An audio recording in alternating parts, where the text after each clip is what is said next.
జై శ్రీరామ్. ఈరోజు అయోధ్యలో బాలరాముని ప్రతిష్టాపన జరుగుతున్నది. రామనామాన్ని జపిస్తూ ప్రతి చోట కూడా రామనామమే ఉండేటట్లుగా ఈరోజంతా రామనామం జపిస్తున్నారు. మా పాఠశాలలో కూడా రామనామాన్ని జపిస్తున్నాము. అంతేకాకుండా ఆ రామ కథకు మూలమైనటువంటి వాల్మీకి గురించి ఆది కావ్యంగా రాయబడినటువంటి ఈ రామాయణాన్ని వాల్మీకి ఏ విధంగా రాశారు, అసలు వాల్మీకి ఎవరు అని మొత్తం దాని గురించి వివరణ కూడా మీకు పిల్లలకి చెప్తూ ఉన్నాము. అంతేకాకుండా ఈ వీడియో మొత్తం ఆశాంతం చూసినట్లయితే వాల్మీకి చరిత్రతో పాటు రామకథ చరిత్రను కూడా వినిపిస్తాము. అదేవిధంగా మా విద్యార్థులతో రామనామ సంకీర్తన ఏ విధంగా చేపించామో అది కూడా ఒక్కసారి వినండి. రామనామము ఎంత విన్నా కానీ అది చాలా రుచిగా ఉంటుంది. శ్రీరామని నామం ఎంతో రుచిరా, ఎంతో రుచి, ఎంతో రుచి, ఎంతో రుచిరా. ఇక మనం వాల్మీకి కథ దగ్గరకు వద్దామా. వాల్మీకి మహర్షి జీవితానికి సంబంధించినటువంటి అనేక కథలు ప్రచారంలో ఉన్నాయండి. అయితే రత్నాకరుడు అనే బ్రాహ్మణుడు భ్రష్టుడై కిరాతకులతో స్నేహం చేసి ప్రాణుల్ని హింసిస్తూ ఉండేవాడని ఒకరోజు నారద మహర్షి అతడికి మరా అనే మంత్రాన్ని ఉపదేశించి ధ్యానం చేయమని ఆదేశించాడట. అప్పుడు అతడు ఆ మంత్రాన్ని నిష్ఠతో ధ్యానం చేస్తూ ఉండగా అతడిపై పుట్టలు పెరిగాయని చెప్తారు. చూడండి, ఇక్కడ మరా మరా మరా మరా మరా మరా మరా మరా అని ధ్యానం చేస్తూ ఉంటుంది. కాస్త ఏ శబ్దంగా మారింది? రామ అనే శబ్దంగా మారిపోయిందనమాట. మరి మీరు ఒక్కసారి ప్రయత్నించండి. మరా మరా మరా మరా మరా మరా మరా మరా మరా మరా మరా మరా ఎలా వచ్చేసింది రామ అని. అలా అతడు ధ్యానం చేస్తూ చేస్తూ చేస్తూ ఆ విధంగా అతని చుట్టూ పుట్టలు పెరిగిపోయాయి. కొంతకాలానంతరం నారద మహర్షి తీవ్ర తపస్సు చేస్తున్నటువంటి ఈ రత్నాకరుణ్ణి చూసి అతడి మీద జాలి పుట్టి ఇంద్రుణ్ణి ప్రార్థించి వర్షం ద్వారా ఆ పుట్టనంతా కరిగించేశాడు అని చెప్తూ ఉంటారనమాట. ఇక రత్నాకరుడు పుట్టలో ఉంటూనే తపస్సు కొనసాగించాడు కాబట్టి నారదుడు అతన్ని వాల్మీకి అని లోకానికి మనకి పరిచయం చేశాడనమాట. అటుపైన శ్రీరామచరిత్ర రాసేందుకు ప్రోత్సహించాడని కూడా అంటూ ఉంటారు. అయితే ఈ కథకు ఎక్కడ ప్రమాణాలు ఏవి లేవన్నమాట. స్కంద పురాణంలో ఓ కథ ఈ విధంగా వివరించబడింది. త్రేతాయుగంలో పూర్వము భృగు వంశంలో సుమతి అనే బ్రాహ్మణుడు ఒకడు ఉండేవారట. అతడి భార్య కౌశికి అనమాట. వాళ్ళకి అగ్నిశర్మ అనే ఒక కొడుకు ఉండేవాడనమాట. అయితే సుమతి అగ్నిశర్మ చేత వేదాధ్యయనం చేయించాడు. అయితే అతడి మనస్సు వైదికం పైన లగ్నం కాలేదు. అతడికి వివాహమైన కొంతకాలానికి అనావృష్టి సంభవించి కరువు కాటకాలు ఏర్పడ్డాయి. కుటుంబ పోషణ కూడా చాలా కష్టమైంది. దాంతో ఆ బ్రాహ్మణ కుటుంబం మొత్తం ఒక అరణ్యంలో ఆశ్రమం నిర్మించుకొని జీవించసాగింది. అగ్నిశర్మకు అరణ్యంలో దొంగలతో స్నేహం ఏర్పడింది. ఇక ఆ చెడ్డ వాళ్ళతో స్నేహం చేస్తే ఏమవుతుంది? చెడ్డ బుద్ధులే వస్తాయి కదా.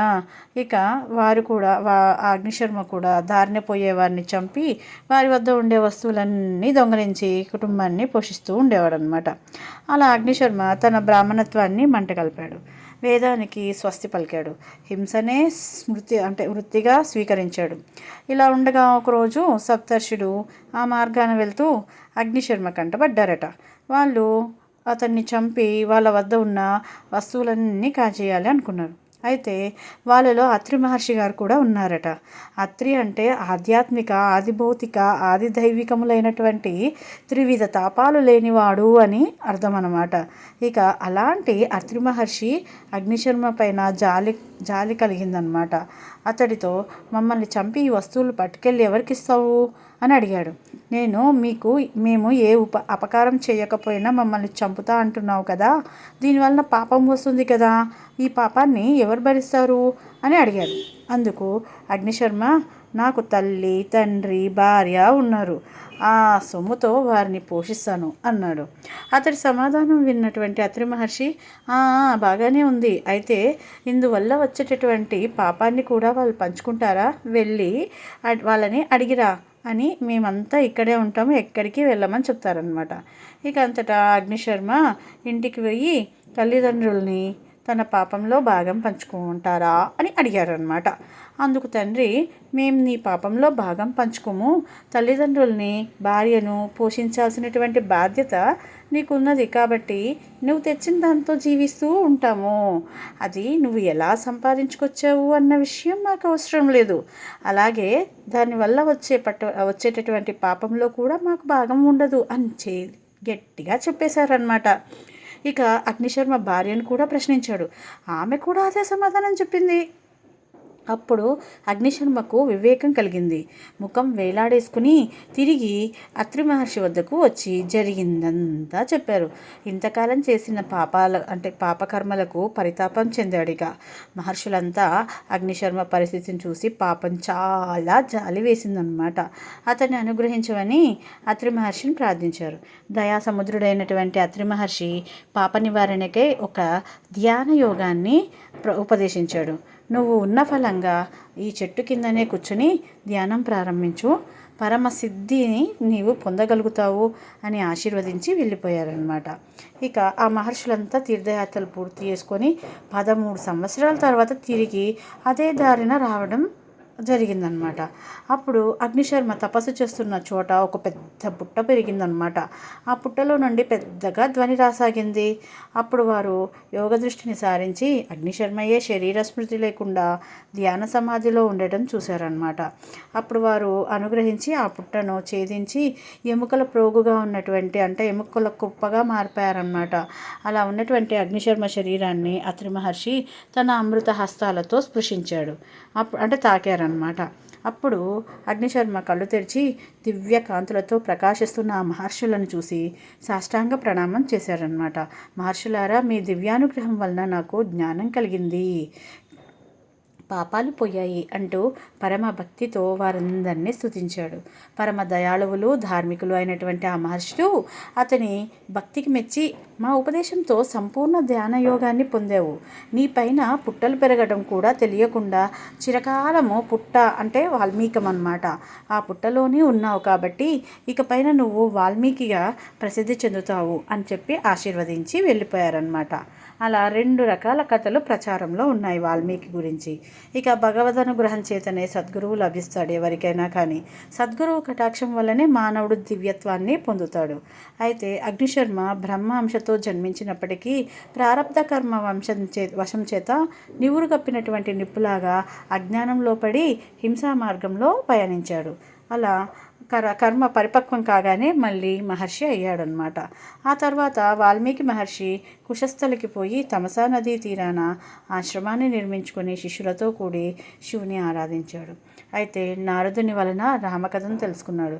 బ్రహ్మదేవుడే స్వయంగా వచ్చి, సరస్వతీదేవి నా అనుమతితోనే నీ నాలిక పైన నిలిచి నీ చేత ఈ శ్లోకం అనేది పలికించింది అని చెప్పారు.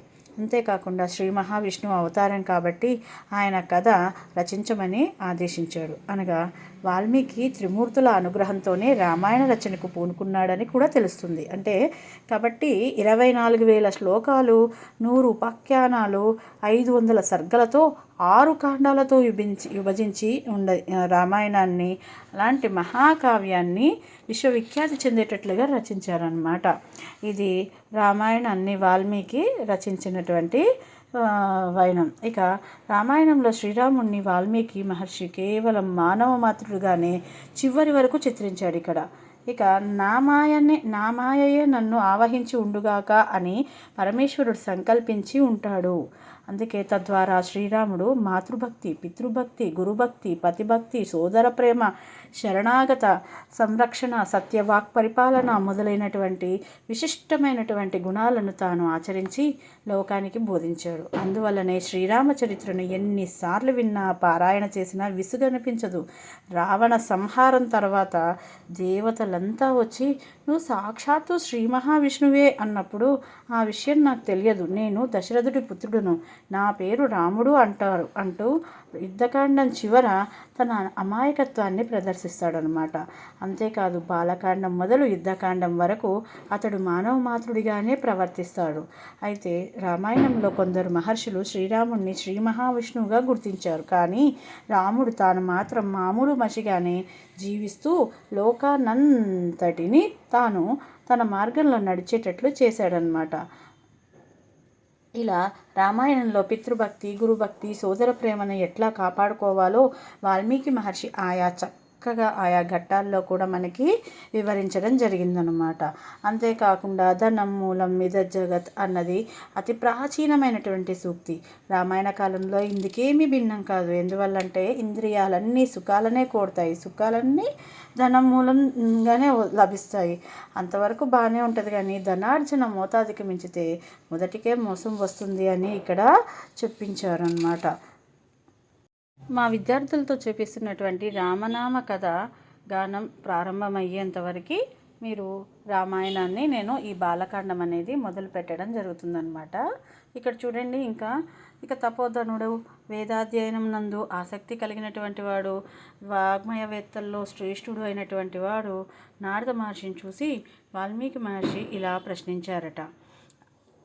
ఓ మహర్షి, సకల సద్గుణ సంపన్నుడు, ధర్మజుడు, గొప్ప పరాక్రమవంతుడు, సత్యవ్రతుడు, ధర్మం చక్కగా తెలిసినవాడు, దృఢ సంకల్పుడు, సదాచార సంపన్నుడు, సర్వభూతాల పట్ల సమభావ కలిగినటువంటి వాడు, మహా విద్వాంసుడు, ఆదర్శప్రాయమైనటువంటి నడవడిక కలిగినటువంటి వాడు, ధైర్యవంతుడు, ప్రకాశవంతుడు, రాగద్వేషాలకు అతీతుడు, సుందరుడు, కోపమే లేనివాడు, దేవతలనైనా దేవతలైనా కూడా ఇతన్ని ఎదిరించలేనటువంటి పరాక్రమవంతుడు, అసూయ లేనటువంటి వాడు, కామ, క్రోధ, మద, లోభ, మోహ ఇలాంటి మదమాత్సర్యాది అరిషడ్వర్గాలను జయించినటువంటి వాడు. ఎవరైనా కానీ ఇప్పుడు ఈ లోకంలో ఉన్నారా? ఉంటే అటువంటి మహానుభావుని చరిత్రను తెలుసుకోవాలని ఉంది. ఇటువంటి మంగళకరమైనటువంటి గుణాలు కలిగినటువంటి వ్యక్తిని మాకు పరిచయం చెయ్యి అని చెప్పారనమాట. అప్పుడు నారద మహర్షి చెప్తున్నారు, చూడండి, ఇప్పుడు రామనామం చేయిస్తున్నాం అనమాట. ఒక్క నిమిషం, రామనామం అయిపోగానే మళ్ళీ కథను మొదలు పెడతాను.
వాల్మీకి మహర్షి నారద మహర్షిని ఏమడిగారో తెలుసుకున్నాం కదా. ఇప్పుడు నారద మహర్షి ఏం చెప్పారో చూద్దాం. ఓ వాల్మీకి మహర్షి, నీవు అడిగినటువంటి గుణగణాలన్నీ ఉన్నవాడు ఆ శ్రీమన్నారాయణుడు ఒక్కడే. అయినా అటువంటి గుణాలన్నీ కలిగి ఉన్నటువంటి రాజు ఈ లోకంలో ఇప్పుడే రాజ్యపాలన చేస్తున్నాడు కూడా. అతడు ఎవరో కాదు, ఇక్ష్వాకు వంశంలో జన్మించాడు. రాముడు అనే పేరుతో ప్రసిద్ధి చెందాడు. ఆ రాముని కథను సంగ్రహంగా చెప్తాను విను అని చెప్పి ఇక్కడ నారద మహర్షి వాల్మీకి చెప్తున్నాడనమాట. వాల్మీకి ముని ఓ వాల్మీకి ముని, ఇక్ష్వాకు వంశంలో జన్మించినటువంటి రాముని గురించి అందరికీ తెలుసు. నీవు అడిగినటువంటి సమస్త సద్గుణ సంపన్నుడు శ్రీరాముడే.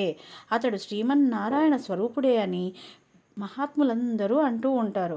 అయితే రాముడంటే అత్యంత శక్తివంతుడే కాదు, స్వయం ప్రకాశ స్వరూపుడు కూడా. సర్వ జగత్తును తన అధీనంలో ఉంచుకున్నటువంటి పరబ్రహ్మయే. శ్రీరాముడంటే రమింపజేయువాడని, అఖండ సచ్చిదానంద పరబ్రహ్మమని. ఇక యోగులు సర్వదా ఈయనను అలా రమింతురని, అంటే ఈయన యందు రమింతురని రామ అనే శబ్దాన్ని వ్యాఖ్యానిస్తూ ఉంటారన్నమాట. ఈ విధంగా పూర్వము ఇక్ష్వాకు మహారాజు శ్రీమన్నారాయణుని గురించి ధ్యానించి శ్రీరంగనాథునిలో సంలీనమైపోయారనమాట, అంటే కలిసిపోయారనమాట. ఆ తర్వాత ఆయన వంశీయులందరూ నారాయణుని తమ ఆరాధ్య దైవంగా అత్యంత నిష్ఠతో ఆరాధించేవారన్నమాట.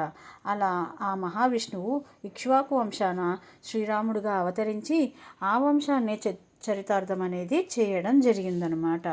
ఇక శ్రీరాముడు సర్వశాస్త్ర పారంగతుడు.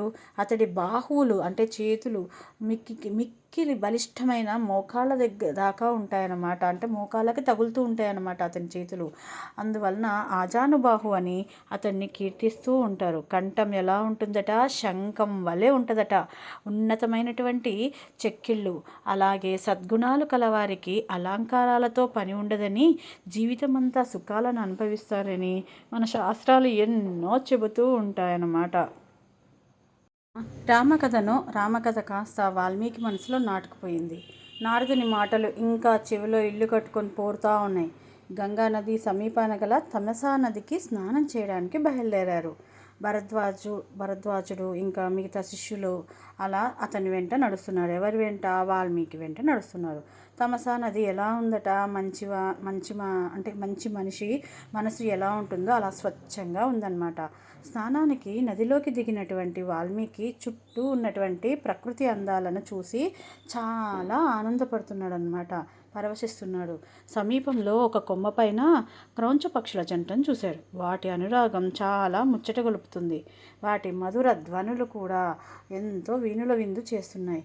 ఇంతలో వేటగాడు క్రూర బాణంతో మగపక్షిని నేలకూల్చాడు. అది నెత్తురోడుతూ విలవిలలాడుతూ ప్రాణాలను విడిచింది. అలా ఆ ఎడబాటును తట్టుకోలేని ఆడపక్షి తల్లడిల్లిపోయిందనమాట. ఇక హృదయ విదారకమైనటువంటి ఆ దృశ్యాన్ని చూశాడు వాల్మీకి. కరుణ రసం జాలువారింది. ధర్మావేశం కట్టలు తెంచుకుంది. వెంటనే నోటి వెంట అప్రయత్నంగా మానిషాద ప్రతిష్టాంత్వా మగమా శాశ్వతీహ సమాహ యత్ క్రౌంచమిథునాదేకం అవధీహ కామమోహితం. అంటే, ఓ కిరాతకుడా, క్రౌంచపక్షులు జంటలో పరవశమై ఉన్నప్పుడు ఒక పక్షిని చంపి నీవు శాశ్వతంగా అపకీర్తి పాలైపోయావు అన్న మాటలు అనుకోకుండా వచ్చేసాయన్నమాట. అననైతే అన్నాడు, కానీ తరువాత అతనికే ఆశ్చర్యం వేసింది. ఈ మాటలు సమానాక్షరాలు గల 4 పాదాలతో లయబద్ధంగా వచ్చింది. ఇది ఛందోబద్ధమైన శ్లోకమే అని నిర్ధారించుకున్నాడు. శోకం నుంచి శ్లోకం పుట్టింది. ఆశ్రమానికి తిరిగి వచ్చారు అందరూ. కానీ క్రౌంచపక్షి దారుణ దృశ్యం మాత్రం వాల్మీకి మనస్సు నుంచి వెనుతిరగడం లేదు. అదే ఆలోచన, అదే ఆవేదన. ఇంతలో సృష్టికర్త అయినటువంటి బ్రహ్మ వాల్మీకిని చూడడానికి ఆశ్రమానికి వచ్చాడనమాట. అతనికి శాస్త్రోక్తమైనటువంటి ఉపచారాలన్నీ, అంటే సేవలన్నీ చేశాడనమాట వాల్మీకి. ఇక బ్రహ్మ వాల్మీకిని కూర్చోమన్నాడు. బ్రహ్మ ఆసనం కన్నా కానీ కొంచెం తక్కువ ఎత్తుగల ఆసనం మీద కూర్చున్నాడు అనమాట వాల్మీకి. ఎందుకంటే పెద్దవాళ్ళని పైన కూర్చోబెట్టాలి, చిన్నవాళ్ళు కింద కూర్చోవాలన్నమాట. అలా తక్కువ ఆసనం వేసుకున్నాడు అనమాట, చిన్న ఆసనం వేసుకున్నాడు. ఇది పెద్దల పట్ల ప్రవర్తించవలసినటువంటి తీరనమాట. ఇక బ్రహ్మ ఎదురుగా ఉన్నా కానీ క్రౌంచపక్షి బాధ వాల్మీకిని వదలడం లేదు. మనసులోనేమో మానిషాది శ్లోకమే మళ్ళీ మళ్ళీ వినిపిస్తుందన్నమాట. అన్నీ తెలిసినటువంటి బ్రహ్మ ఒక్క చిరునవ్వు నవ్వి, ఓం ఋషీశ్వర, నీవు పలికింది శ్లోకమే, అది నా సంకల్ప ప్రభావమే. ఈ ఛందస్సు అనుష్టప్ ఛందస్సులో ఉంది. నీవు ఈ ఛందస్సులోనే రామకథను రాయి అని ఆదేశించాడనమాట. అయితే నారదుడు స్పష్టంగా వివరించిన రామకథ రహస్యాలను కూడా నీకు అవన్నీ స్ఫురించేటట్లుగా అనుగ్రహిస్తాను అని చెప్పాడనమాట. ఈ భూమండలంలో పర్వతాలు, నదులు ఉన్నంతకాలం రామాయణ గాథను జనులు కీర్తిస్తూనే ఉంటారు అని ఆశీర్వదించాడు. బ్రహ్మ ఆదేశానుసారము రామాయణ రచనకు శ్రీకారం కూడా చుట్టాడు వాల్మీకి మహర్షి. ఇక తర్వాత సరయూ నదీ తీరంలో అంటే అలా కొన్ని రోజులు గడిచిపోయినాయి. సరయూ నదీ తీరంలో కోసల అనే సుప్రసిద్ధమైనటువంటి దేశం ఉందన్నమాట. అందులోనిదే ఈ అయోధ్య అనే మహానగరం. అయోధ్య అంటే యోధులకు జయించడానికి శక్యం కానిది అని అంటారు. ఈ అయోధ్యను మనువు నిర్మించాడనమాట. కోసల దేశాన్ని దశరథ మహారాజు పరిపాలిస్తుండేవాడు. అతడు సూర్యవంశం వాడు, మహావీరుడు. దేవతల పక్షాన రాక్షసులతో ఎన్నో మార్లు యుద్ధం చేశాడు. అయితే ధర్మపరాయణుడు, ప్రజలను కన్నబిడ్డల వలె చూసుకునేవాడు. ఇక వశిష్ఠ, వామదేవులు అతని ప్రధాన పురోహితులన్నమాట. సుమంత్రుడు మొదలగుగా అంటే ఇంకా 8 మంది మంత్రులు ఉన్నారు. ఇతని పాలనలో కోసల దేశం భోగభాగ్యాలతో విలసిల్లిందనమాట. ప్రజలు ధర్మవతునులై సుఖ సంతోషాలతో ఉండేవారు. యథా రాజా తథా ప్రజ అంటారు కదా, రాజులా ఉంటే ప్రజలు కూడా అలాగే ఉంటారు. పాపం ఎన్ని ఉన్నా కానీ ఏం లాభం? దశరథుడికి ఒక్కటే బాధ. ఏంటి అంటే ఆయనకి పిల్లలు లేరనమాట. అందుకని అశ్వమేధ యాగం చేయాలి అని అనుకున్నాడు. ఇక వెంటనే పురోహితులను, మంత్రులను, గురువులను అందరినీ సమావేశపరిచాడనమాట. అలా మనసులో మాట చెప్పేశాడనమాట ఆయనకి. వారు తదాస్తు అన్నారు. సరయూ నదీ తీరంలో యజ్ఞవేదిక కూడా సిద్ధమైంది. మంత్రి, సారథి అయినటువంటి సుమంత్రుడు ఈ యాగానికి ఋష్యశృంగ మహర్షిని ఆహ్వానిస్తే చాలా బాగుంటుంది అని చెప్పారు. ఋష్యశృంగుడు విభాండక మహర్షి యొక్క కుమారుడు అనమాట. చాలా నిష్ఠాగరిష్ఠుడు అనమాట. అతడు ఎక్కడ ఉంటే అక్కడ వానలు బాగా కురుస్తాయి. ఆ దశరథుడి ఆజ్ఞ మేరకు ఋష్యశృంగుడు సగౌరవంగా అంటే అతన్ని మంచిగా చాలా చక్కగా గౌరవంగా తీసుకొని వస్తాడు. 3 రోజుల పాటు అశ్వమేధ యాగం శాస్త్రోక్తంగా జరిపించారు. తర్వాత అయినా కానీ దశరథుడి ముఖంలో ఇంకా సంతోషం కనిపించడం లేదు. అందుకని ఋష్యశృంగునితో పుత్ర ప్రాప్తి కోసం ఏం చెయ్యాలి, ఏ క్రతువు అంటే ఎలాంటి యాగాలు చేయాలి అని అడిగాడనమాట. ఆ భారాన్ని ఋష్యశృంగుని పైనే ఉంచాడు. ఇక దశరథుడి కోరికను మన్నించి ఋష్యశృంగుడు పుత్రకామేష్టి యాగాన్ని ప్రారంభించాడు. హవిస్సులు అందుకోవడానికి బ్రహ్మాది దేవతలు, గంధర్వులు, సిద్ధులు, మహర్షులు యజ్ఞశాలలోకి వచ్చేశారు. ఇక అదే సమయంలో దేవతలందరూ బ్రహ్మం చేరి తమ బాధను చెప్పుకున్నారనమాట. రావణాసురుడు బ్రహ్మ వరప్రభావం చేత విర్రవీగుతూ తమను చాలా చిత్రహింసలకి గురి చేస్తున్నాడని, ముల్లోకాలను బాధించడమే కాకుండా ఇంద్రుణ్ణి సైతము రాజ్యభ్రష్టుణ్ణి చేస్తున్నారు అని చెప్పేసి చెప్తారనమాట. ఇక ఋషులు, యక్షగంధర్వుల మాట అటుంచితే అతని భయంతో అంటే అతని వల్ల భయంతో సూర్యుడు, సముద్రుడు, వాయువు కూడా వాళ్ళ యొక్క సహజ స్థితిని ప్రకటించలేకపోతున్నారు అని కూడా చెప్పుకున్నారనమాట. అతని పీడ విరగడయ్యే ఆలోచనను బ్రహ్మనే చెప్పమని వేడుకున్నారనమాట. అప్పుడు బ్రహ్మ దేవతలతో ఏమన్నాడట, రావణుడు గంధర్వ, యక్ష, దేవ, దానవుల చేత మరణం లేకుండా నన్ను వరం కోరాడు. మానవుల పట్ల అతనికి చాలా చులకన భావం ఉండేది. అందుకే వారి గురించి ప్రస్తావించలేదు. కనుక మానవుని చేతిలోనే రావణుడికి మరణం ఉంది అని కూడా చెప్పాడనమాట. ఇంతలో శ్రీ మహావిష్ణువు అక్కడికి వచ్చారు. ఎలా వచ్చారట? శంఖ చక్ర గదాధారి అయి వచ్చాడు. దేవతలు ఆ దేవదేవుణ్ణి అనేక విధాలుగా స్తుతించారు. వరగర్వం చేత కన్ను మిన్ను కానకుండా ప్రవర్తిస్తున్నటువంటి రావణాసురుణ్ణి సంహరించమని, మానవుడిగా అవతరించమని చాలా వేడుకున్నారు. దశరథ మహారాజు గారి 3 భార్యలకు 4 రూపాలలో పుత్రుడవు కమ్మని ప్రాధేయపడ్డారు. ఇక ఏముంది, ఆశ్రిత వత్సలుడాయే అభయం ఇచ్చేశాడు. అందరి పూజలను అందుకొని అంతర్ధానము అయిపోయాడనమాట. అయితే దశరథుడు పుత్రకామేష్టి యాగం చేసినప్పుడు ఈ యజ్ఞగుండం నుంచి గొప్ప తేజస్సుతో కూడినటువంటి ఒక దివ్య పురుషుడు పుట్టాడనమాట, ఆవిర్భవించాడనమాట. అతడు బ్రహ్మ పంపగా వచ్చినవాడు. చేతిలో బంగారు పాత్రతో, వెండి మూతతో ఇందులో వచ్చాడనమాట. అందులో దివ్య పాయసం ఉంది అని చెప్పాడు. దాన్ని దశరథుడికి అందించాడనమాట. ఈ పాయసం సంపదలను ఇస్తుంది, ఆరోగ్యాన్ని కూడా పెంపొందిస్తుంది, అన్నిటికీ మించి సంతానాన్ని ప్రసాదిస్తుంది అని చెప్పాడనమాట. పేదవాడికి పెన్నిది దొరికినట్లయింది. ఇక దశరథునికి అతని మనస్సు ఆనంద తాండవం చేస్తూ ఉందన్నమాట. దివ్య పాయసాన్ని తన భార్యలైనటువంటి కౌసల్య, సుమిత్ర, కైకేయులకి ఇచ్చాడు. సంవత్సర కాలం గడిచింది. చైత్ర శుద్ధ నవమి నాడు కౌసల్యకు శ్రీరాముడు జన్మించాడు. దశమి నాడు కైకేయికి భరతుడు జన్మించాడు. సుమిత్రకు లక్ష్మణుడు, శత్రుఘ్నుడు జన్మించారు. ఈ వార్త విన్నటువంటి అయోధ్య ఆనంద సంద్రమైపోయింది. రామ లక్ష్మణ భరత శత్రుఘ్నులు శుక్లపక్ష చంద్రునిలాగా అలా పెరిగిపోతూ ఉన్నారు. వేద శాస్త్రాలను అభ్యసించారు, ధనుర్విద్యలో నైపుణ్యం సంపాదించారు, విజ్ఞానకనులయ్యారు, సద్గుణాలకు ఆటపట్టయ్యారు. అంటే ఉత్తమ విద్యార్థులకు ఉండవలసినటువంటి లక్షణాలు ఇవన్నమాట. ఇక రాముడు ఎప్పుడు కూడా తల్లిదండ్రుల సేవలోనే నిమగ్నమైపోయేవారు. చిన్ననాటి నుంచి అన్న సేవనే మిన్నగా భావించారు లక్ష్మణుడు. ఇతడు రాముడికి బహిప్రాణం. భరత శత్రుఘ్నులు అన్యోన్యమైనటువంటి ప్రేమాభిమానాలు కలిగినటువంటి వారనమాట. ఇలా నడుస్తూ ఉంది. ఇప్పుడు మనము కొద్దిసేపు రామనామం పిల్లలతో చేపిస్తున్నాము, ఒకసారి వినండి.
ఇలా 108 పర్యాయాలు పఠించారనమాట రామనామాన్ని విద్యార్థులు.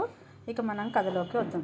అలా కాలచక్రం తిరుగుతూ ఉన్నది. ఒకనాడు దశరథుడు తన మంత్రులు, పురోహితులు మొదలైన వారందరితో సమావేశమయ్యారు. తన కుమారుల వివాహ ప్రస్తావన తీసుకొచ్చాడనమాట. సరిగ్గా అదే సమయంలోకి అక్కడికి వచ్చారు మహా తేజశాలి అయినటువంటి విశ్వామిత్ర మహర్షి. ప్రతి సృష్టి చేయగలిగినటువంటి సమర్థుడతను ఏమనుకున్నారు. అలా దశరథుడు అతడికి ఎదురేగి సాదరంగా స్వాగతించాడు. అతిథి దేవో భవ అని అంటారు కదా, అతిథి మనకు దేవునితో సమానం. ఇది తెలిసిన దశరథుడు విశ్వామిత్రునకు సముచిత రీతిన మర్యాదలు గావించాడు. వినయపూర్వకంగా చేతులు జోడించి విశ్వామిత్రుని రాకకు కారణాన్ని అడిగాడు. తనపై కార్యభారాన్ని పెడితే నెరవేరుస్తాను అని చెప్పాడు. ఇక దశరథుడి వినయానికి మురిసిపోయాడు విశ్వామిత్రుడు.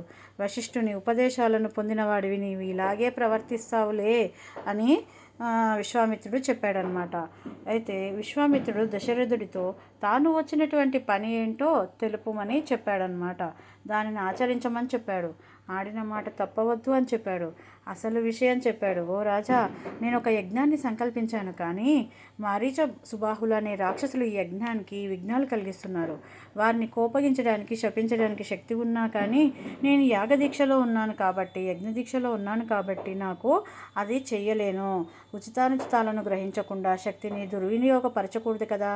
అందుకు సత్యపరాక్రముడు సూర్యుడు అయినటువంటి శ్రీరాముణ్ణి 10 దినాల పాటు నా వెంట పంపు.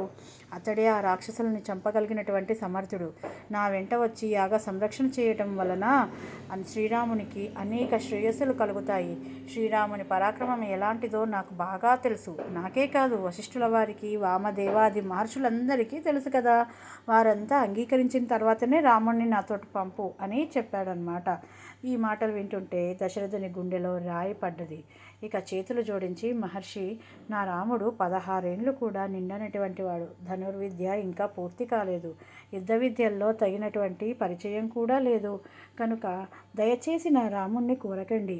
అంతగా కావాలంటే ధనుర్బాణపాణి అయి నేను మీ వెంట వస్తాను అని చెప్పాడు అనమాట దశరథుడు. మీ యాగాన్ని సంరక్షించేటటువంటి బాధ్యత నాది. ఇవన్నీ ఎట్లా ఉన్నా రాముణ్ణి వదిలి నేను ఒక్క క్షణమైనా బతకలేను. మా నోముల పంట రాముడు. ఇంతకు ఆ రాక్షసులు ఎవరి అండతో ఈ దుండగానికి వడిగట్టారు అని చెప్పి అడిగారనమాట. విశ్వామిత్రుడు సమాధానమిస్తూ, పౌలస్త్య వంశజుడైనటువంటి విశ్రవసుడు అనే మునికుమారుడి కుమారుడు రావణాసురుడు. అతడు కుబేరుడి సోదరుడు. అనేక రాక్షస బలాలు కలవాడు. బ్రహ్మ ఇచ్చినటువంటి అసాధారణ వరాల వల్లనే అతడి గర్వం ఇబ్బడి ముబ్బడయింది. ముల్లోకాలను అల్లకల్లోలం చేస్తున్నాడు. అటువంటి వాడికి యజ్ఞం భగ్నం చేయడం అనేది చాలా అల్పంగా తోస్తుంది. అందుకే ఇటువంటి పనుల్లో పాల్గొనడు. ఇక మారీచ సుబాహులు అతని చేత ప్రేరేపితులై యజ్ఞానికి విఘ్నాలు కలిగిస్తున్నారు అనగానే ఇంకా భయపడిపోయాడు దశరథుడు. యుద్ధంలో యముడితో సమానులైనటువంటి వారిని ఎదుర్కోవడానికి నా చిన్న పాపండి పంపాలనా? నేను కూడా యుద్ధ విషయంలో అశక్తుడను అని పలికాడు. ఇక దశరథుడి మాటలు విశ్వామిత్రుడు మీద అగ్గి మీద గుగ్గిలమైపోయాడు. ఇచ్చిన మాట తప్పటం అనేది నీ ఇంట వంట లేదు. నీవందుకు సిద్ధపడితే రిక్తహస్తాలతో తిరిగి వెళ్తాను. మీరు సుఖంగా ఉండండి అన్నాడు విశ్వామిత్రుడు. పరిస్థితి తీవ్రతను గమనించినటువంటి వశిష్ఠ మహర్షి ఇక ఇచ్చిన మాట నిలబెట్టుకోమని దశరథుడికి హితవు పలికాడనమాట. ఇక రాముణ్ణి పంపు, సంశయించకు, అంతా మేలే జరుగుతుంది అని చెప్పాడు. అలా విశ్వామిత్రుని వెంట ధనుర్ధారి అయినటువంటి రాముడు నడుస్తూ ఉన్నాడు. లక్ష్మణుడు అతని వెంట వస్తూ ఉన్నాడు. సరైన నది వెంబడి చాలా దూరం ప్రయాణించారు.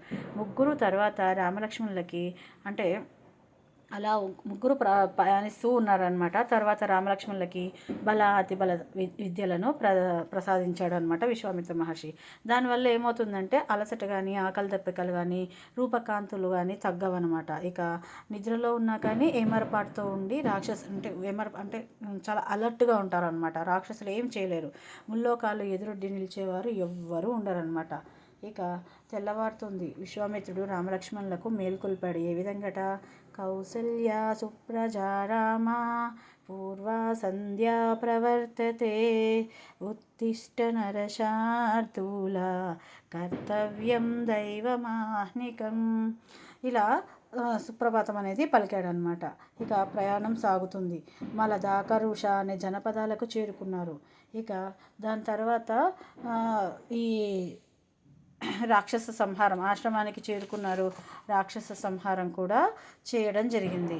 ఈ విధంగా అందరి ఆశీస్సులను అందుకున్నారన్నమాట. అక్కడ నుండి మిథిలా నగరానికి చేరుకున్నాడు. అక్కడ గౌతమ మహర్షి యొక్క ఆశ్రమాన్ని చూస్తారు. అక్కడ ఆ కథ వింటారు. అహల్యకి శాప విమోచనం కలిగిస్తారు. దాని తర్వాత అహల్య అంటే శతానందుడు అతని కుమారుడు అనమాట. గౌతమ మహర్షి యొక్క అహల్యకు పుట్టినటువంటి కుమారుడు శతానందుడు.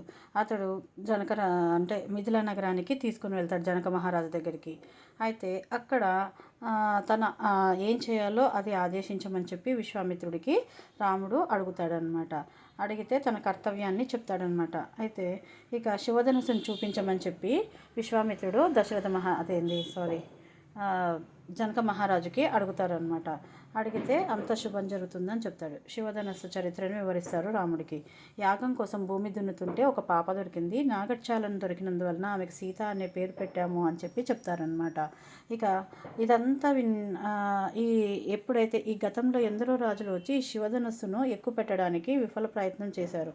ఎక్కుపెట్టడం మాట అటు ఉంచి కనీసం కదిలించలేకపోయారు అని కూడా చెప్పారనమాట. ఇదంతా విని శివధనస్సును తెప్పించమన్నాడు విశ్వామిత్రుడు. తెప్పించారు. ఎలా?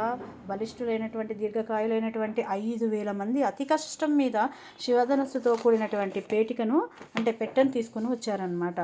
ఇక చాలా సులువుగా శివధనస్సు మధ్య భాగాన్ని అందుకొని అవలీలగా పట్టుకున్నాడు శ్రీరాముడు. ఆరితేరినటువంటి వాడు. రాముని చేయి సోకగానే ఆ ధనస్సు కాస్త వంగిపోయింది. వింటినారిని సంధించాడు. వేల కొలది సదస్సులు ఆశ్చర్యంలో మునిగిపోయారనమాట. ఇక రామలక్ష్మణులు తప్ప మిగిలిన వారందరూ అది పిడుగుబాటు శబ్దం చేసింది. దాంతో రామలక్ష్మణులు తప్ప మిగిలిన వారందరూ మూర్ఛపోయారు. ఇక ఇచ్చిన మాట ప్రకారం సీతారాముల వివాహం జరపడానికి సంసిద్ధమయ్యాడు జనకుడు. దశరథ మహారాజుకు వర్తమానం పంపించారు. అయోధ్య నుంచి అందరూ తరలి వచ్చారు. జనకుడు తన కుమార్తెలైనటువంటి సీతను ఊర్మిళను రామలక్ష్మణులకి ఇచ్చి వివాహం చేశాడు.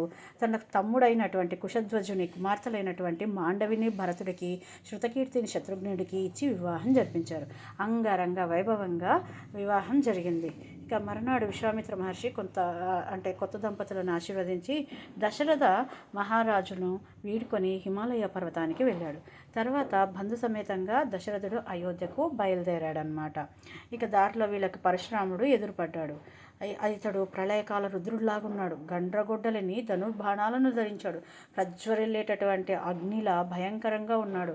క్షత్రియులంటే ఇతడికి సరిపడదనమాట.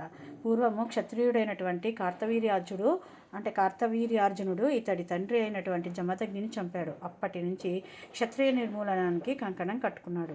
21 భూప్రదక్షిణం చేసి ఎంతోమంది క్షత్రియులను తన గండ్రగొడ్డలకి బలి చేశాడు. పరశురాముడు శ్రీరాముడితో తన దగ్గర ఉన్నటువంటి వైష్ణవ ధనస్సును ఎక్కుపెట్టమని సవాలు విసిరాడు. ఇక సరేనని రాఘవుడు అవలీలగా ఎక్కుపెట్టాడు. ఓటమిని అంగీకరించాడు. పరశురాముడు తక్షణమే మహేంద్ర పర్వతానికి వెళ్ళిపోయాడు. దశరథుడు సపరివారంగా అయోధ్యకు చేరుకున్నాడు. భరతుడు శత్రుఘ్నునితో మేనమామ వెంట తాతగారింటికి వెళ్ళాడు. రామలక్ష్మణులు తల్లిదండ్రుల సేవలో గురుసేవలో తరిస్తూ అయోధ్యలోనే ఉండిపోయారు. ఇది బాలకాండం సంపూర్ణమైపోయిందనమాట. అంటే ఇటు రామనామ జపము అయింది,